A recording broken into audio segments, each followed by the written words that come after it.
time. BoxingScene.com live here with Showtime Steven Espinoza. We're here for what's being dubbed as the greatest women's boxing fight of all time. What are your thoughts on that?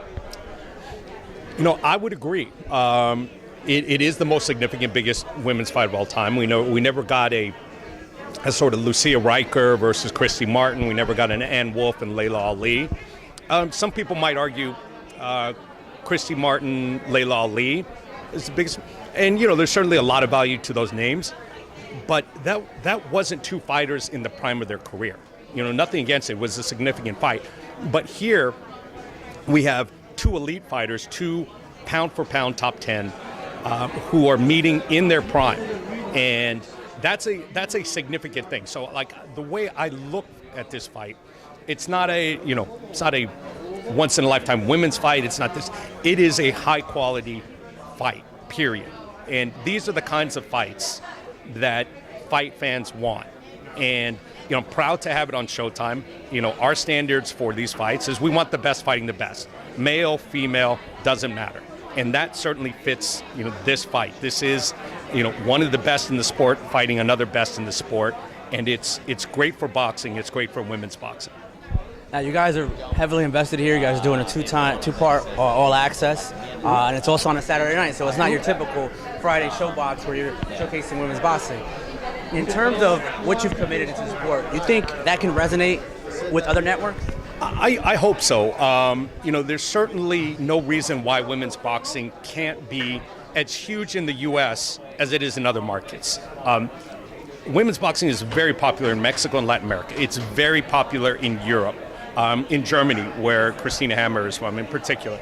So, you know, if women can sell out arenas, can headline cards, can generate big TV audiences in other parts of the world, there's no reason why the U.S. should be behind that. So we can't do it ourselves at Showtime.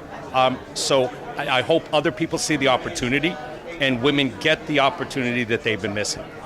You think the winner of this fighter is the pound-for-pound best fighter in the sport? I think they've got a really good argument.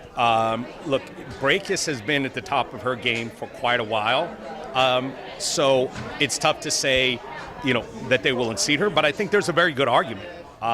You know, maybe down the line, it'd take a little bit of, you know, angling. You know, the weight classes don't quite make up. Maybe there's a way to settle it in the future. In either way, it's a great debate. I mean, with those three fighters, they're three of the most athletic fighters in the sport. They're active, they're aggressive, they're great personalities, they're great representatives of the sport. So we're proud to have these two on the network. We're proud to do one with Cecilia as well. I'd be remiss if I wouldn't ask you. Had an interesting Twitter debate with Eddie Hearn. He came at you with a gif of himself and a kissy emoji. What are your thoughts on that? You know, it's who uses a gif of themselves? I'm gonna, you know, I've got a couple. I've never pulled them out, and I've never made a Frozen reference. I actually missed it completely until somebody pointed it out. You know, in retrospect, I should have stayed out of it. It's really hard to have a discussion with someone who has no regard for the truth. So you want to hang your hat on the fact that, you know, you received a detailed 3-page document with all the fight terms. You want to say it's not a contract because it didn't have a signature line? Okay. The point remains, they got a very detailed summary of all the fight terms. Sky is the broadcaster in the UK. All the financial terms, all the other terms, all the requirements of the fight. And there was basically radio silence after that. So the fact that, you know, Eddie tried to turn it into a debate about I didn't get a quote-unquote contract, it's missing the point. The point is, you know, his fighter, he was offered the biggest heavyweight purse in the history of the sport and turned it down. And the reality, the rest of the offer was fair, and there was basically radio silence. So, you know, it made me wonder whether Matchroom wants that fight to happen.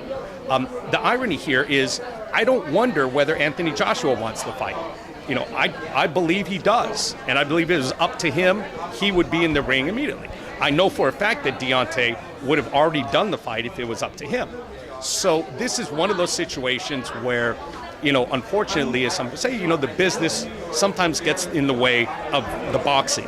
And I hope it can be remedied. I think, you know, what we've got here is a situation where, promoters' objectives and the promoters' motivations aren't always the same as the fighters. And if there's a certain motive to build a streaming platform or to live up to certain representations or promises that you've held out to other people, then you get in the way of the best fights and the big fights. And hopefully that won't be the case in the near future. Last thing before I let you go, are we further from a Fury Wilder fight with the news that it's on ESPN? It certainly makes it more difficult. And that's another sort of strange series of events. And at a certain point, it is incumbent on promoters, as well as fighters, to not do things which create obstacles for a fight. So if you're on the 1 yard line with a rematch deal, that's probably not the best time to all of a sudden veer in a different direction. If you're in discussions on, Wilder Joshua, maybe it's not the best time to commit 2 fights, to Wembley, if you don't know that fight is definitely destined for Wembley. So, the question, now that also raises the question, okay, if you don't really want the fight, then that's a really good excuse. You now can point to something outside.